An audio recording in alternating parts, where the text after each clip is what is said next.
اب 3 طلاقیں دینا ایک ساتھ کتنا بڑا گناہ ہے عورت کو. سب غصے میں آ کے 3 طلاق دیتے. تو 3 طلاق تو حرام ہے, دینے والا بھی گناہ گار. 1 طلاق دو, چھوڑ دو, رجوع مت کرو, نہیں رکھنا. 1 طلاق دی, اس کو کہتے ہیں سنت طلاق.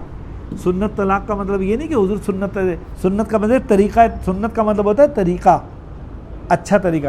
تو طلاق کا جو طریقہ شریعت نے بتایا ہے, 1 طلاق دو صریح الفاظ سے, اس کے بعد چھوڑ دو. پھر عورت کی 1 ماہواری گزرے گی تو رجوع نہیں کرو, آٹومیٹک 1 طلاق پڑ گئی. پھر دوسری ماہواری کو 2 پڑ گئی, اب آزاد ہو گئی. اس کا فائدہ کیا ہوگا؟ اس کا فائدہ یہ ہوگا 3 ماہواری گزرنے کے بعد عورت آزاد ہو گئی, نکاح ختم ہو گیا. اب وہ جہاں چاہے نکاح کر سکتی ہے, جہاں چاہے. مرد تو پہلے بھی کر سکتا ہے, اب وہ جہاں چاہے کر سکتی ہے.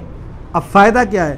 فائدہ یہ ہے کہ اگر دونوں دوبارہ ملنا چاہیں اور احساس ہو جائے کہ نہیں مل جاتے ہیں, تو اب بغیر حلالے کے دوبارہ اس مرد سے نکاح ہو سکتا ہے.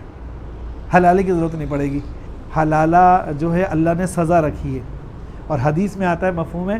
آپ کے زمانے میں جب ایسے ہوا تو فرمایا یا رسول ہم 3 طلاق دے دی. خیر لمبی بات ہے, میں کیا سمجھاؤں. تو آخر میں ہوا کہ ہم ملنا چاہتے ہیں. تو آپ نے کہا کہ جب تک تیری بیوی دوسرے مرد سے نکاح نہ کر لے, اور نکاح کرنے کے بعد حدیث کے الفاظ, یہ الفاظ ہیں جو میں بتا رہا ہوں, تیری بیوی اس کا ذائقہ چمچے اور تو اس کا ذائقہ چکھ لے.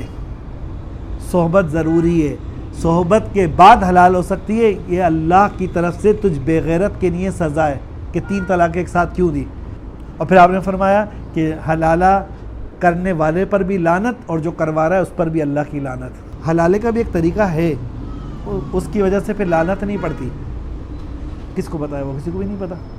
لیکن اس لیے حلالہ کروانا کہ بھئی میری بیوی سے طلاق ہو گئی تھی, تم حلالہ کر کے صبح طلاق دے دینا, ایسے لوگوں پہ لعنت ہے جو اس لیے حلالہ کروا رہے کہ صبح رات کو گزار کے تم صبح طلاق دو. صبح جب طلاق دو, یہ تو پہلے سے مطالبہ کر رہا ہے. یہ عورت کہتی ہے بھئی صبح مجھے طلاق دے دینا, مجھے چھوڑ دے, کیونکہ وہ تو حلالہ کر اس لیے کہ وہ اپنے پہلے شوہر کے پاس جانا چاہتی ہے.